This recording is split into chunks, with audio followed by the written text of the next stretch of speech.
Something's not right. You go to see your doctor, they check you out and tell you to get a scan and a blood test. You go to the hospital, they lay you down on a noisy machine that spins around you, take some of your blood. A couple of days later, you go back to your doctor's for the result. Your doctor walks in the room with a concerned look on his face and tells you that there's something growing inside you that probably shouldn't be there. This doesn't fill you with confidence. Words like tumour, blastoma, germinoma are mentioned. You're not entirely sure what that means for you, but you are certain that it's very bad. You start to get worried. Your family is already a lot more worried. The next thing you know, you're sent off to hospital where you meet up with the surgeon and they discuss with you all the possible ways that they can chop you open and look inside of you to see what the deal is. Because at this stage they're not quite sure if they can just hack out whatever it is that showed up on the scan. Before they even send you away to the operating room, just to make things even more uncomfortable, the nurses tell you that you can't eat anything for at least 15 hours before surgery. Great, you think. Now I'm about to be sliced and I'm hungry. What else could go wrong today? Just in case starving you isn't torture enough, they then tell you can't drink anything either. After 15 plus hours of not eating, not drinking, and trying to suck the juice off the swabs they use to moisten your lips, you are half wishing that the surgery would come sooner. If you manage to find a second to yourself, you'll get the chance to think about the worst things that might happen to you. You think, wow, this is serious. I might die soon. Me? This is happening to me? Bugger. As you realise that this sort of thing doesn't just happen to people or neighbours, you start to accept that you are going to have to put up with whatever is going to happen to you. It's time for surgery. They wheel you down to the OR. A surgeon tells you vividly all the horrible ways that they are going to slice into you and mess around with your vital organs, as they so love to do. Then some git shoves a mask on your face and tells you to count backwards from 100. Before you can say, why don't I just count up from 1? How easy is it to count down from 100? You start to get dizzy and black out. The next thing you know, you wake up. There's a hole in some part of your body that wasn't there before. You have a tube down your throat and a much greater appreciation of what stab victims have been through. You spend the next few days laying in hospital, in possibly the worst pain in your life, slowly getting better.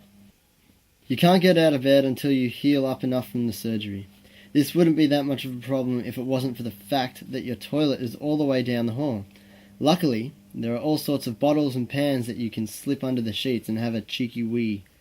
Once you get over the embarrassment of other people having to handle your whiz, you can start to enjoy not having to get out of bed and go to the toilet in the middle of the night.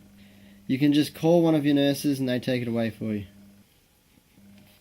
Once you're feeling better, they'll get you to try and walk. You say, no worries, that's easy.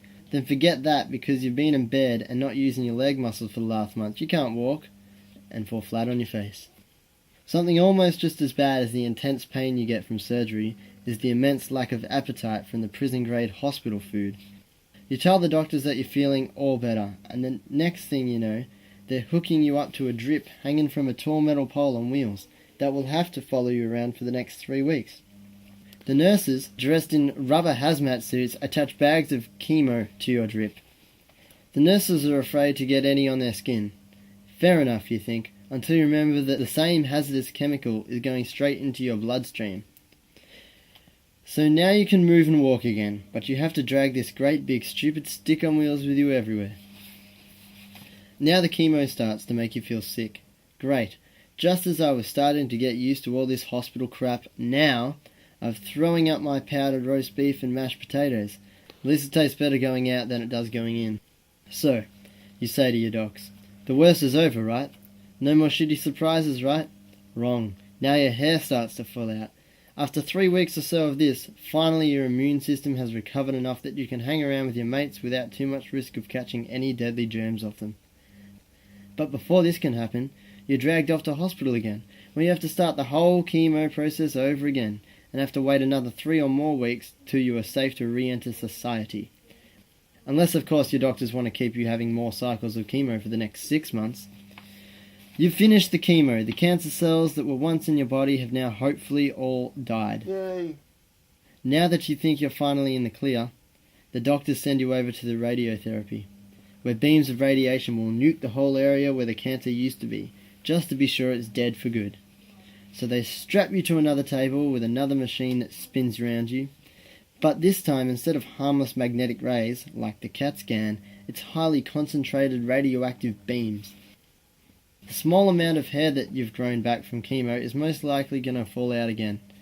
You have to go back to hospital 6 days a week for about 7 weeks. And if you're not sick from this treatment, you're extremely tired a lot of the time. And anyway, all that you've just been through is enough to make anyone tired. If you're lucky, the treatment all went well.